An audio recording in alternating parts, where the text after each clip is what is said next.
Chez les Akans, le 0, le principe féminin et le cercle renvoient à la même réalité. Je vous salue, je suis le professeur Aluko Améréné.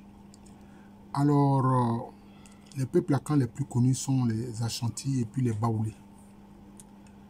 Effectivement, le chiffre 0, le principe féminin et puis le cercle pour les Akans, c'était la même réalité, qu'ils appellent Puro.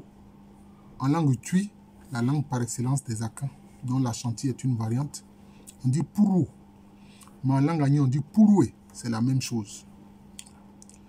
Et concrètement, dans la représentation physique du Puro, c'était un tabouret de forme circulaire. C'est un siège, un tabouret de forme circulaire. Vous comprenez? Le tabouret de forme circulaire, justement, est appelé Puro ou bien Puroué. C'est principalement dédié à la reine. Je n'ai pas envie de dire reine, mais dédié à la reine. Le roi, c'est Ohene. La reine, c'est Ohima. À d'autres endroits, le roi se dit Famian ou Famien. La reine se dit Blahima.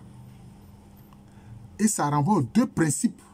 Les deux principes qui sont le principe masculin et le principe féminin. Vous comprenez? Et très anciennement même, le roi avait sa cour, c'est-à-dire l'Ohene ou le Famian avait sa cour. Et puis la reine, Ohima ou bien Blahima, avait sa cour.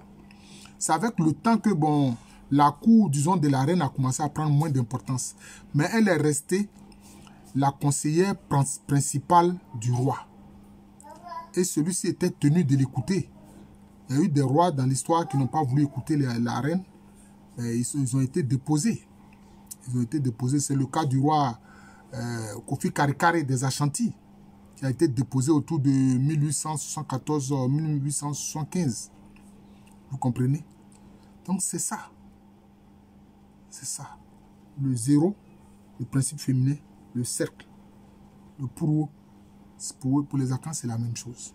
Et justement, le principe féminin est tellement important et privilégié que, justement, chez les Akans, même quand le roi, donc un homme masculin, il a eu un règne très apprécié, au lieu de lui dédier un tabouret rectangulaire qu'on appelle Sesebia en langue qu'on appelle Sesebia en Agni, c'est plutôt un Puro qu'on lui dédie.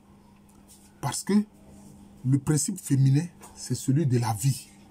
C'est comme ça que les Akans perçoivent ça. Et d'ailleurs, c'est par rapport à l'importance du principe féminin qu'ils ont mis en place la matrilinéarité. Qu'ils ont mis en place la matrilinéarité. Donc, c'est un peu ça.